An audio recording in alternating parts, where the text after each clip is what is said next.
Welcome to McDonald's. Hey, can I have a Big Mac combo supersize, please? Are you sure you want to put yourself at risk of diabetes by ordering all these fatty acid food? Today we will be talking about what is in fast food and the effects of fast food on the human body and how in the long term it can change someone's life.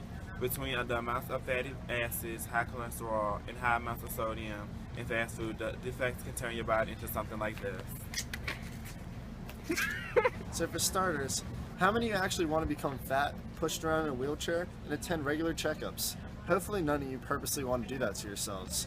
You can make the choice. You have the decision that affects your lives. You don't want to die old and fat, and you don't want to die young either. Go out and make people aware of this. Start small, like telling your family, and then go nationwide.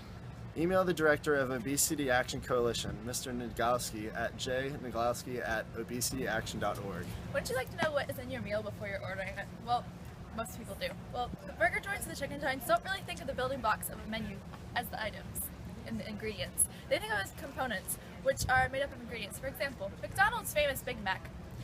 2 beef patties, special sauce, lettuce, cheese, pickles, and onions, and on a sesame bun. Suggests the sandwich has 7 components. Wouldn't you believe that it has 67 ingredients?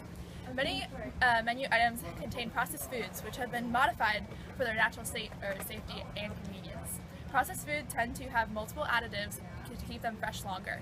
Considering that some of these ingredients have been implicated in some serious health issues, it would be good to know what are most common. The effects of fast food on the human body does a number of things, including spiking blood sugar, damaging the heart, and makes you gloomy and depressed.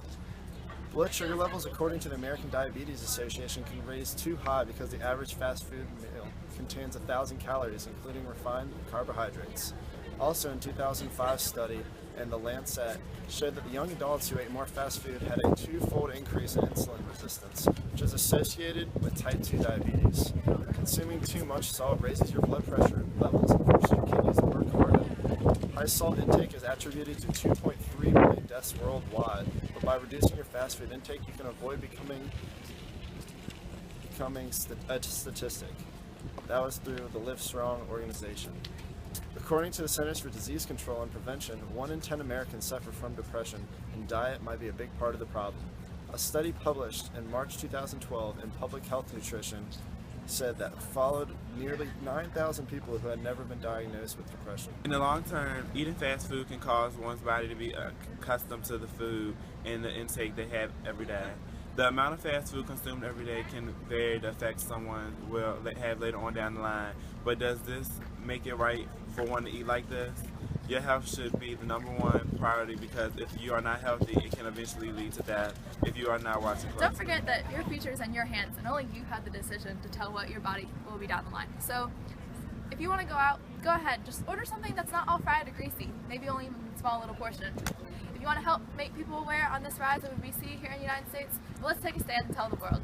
Contact the board of directors on the Obesity Action Coalition and go to www.obesityaction.org to email your opinion and words about this situation. Don't wait, we can help those in need to stop eating fast food and end obesity.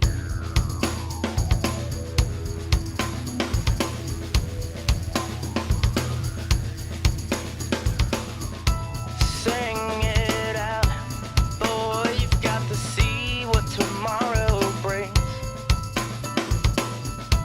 Sing it out, girl, you've got to be what tomorrow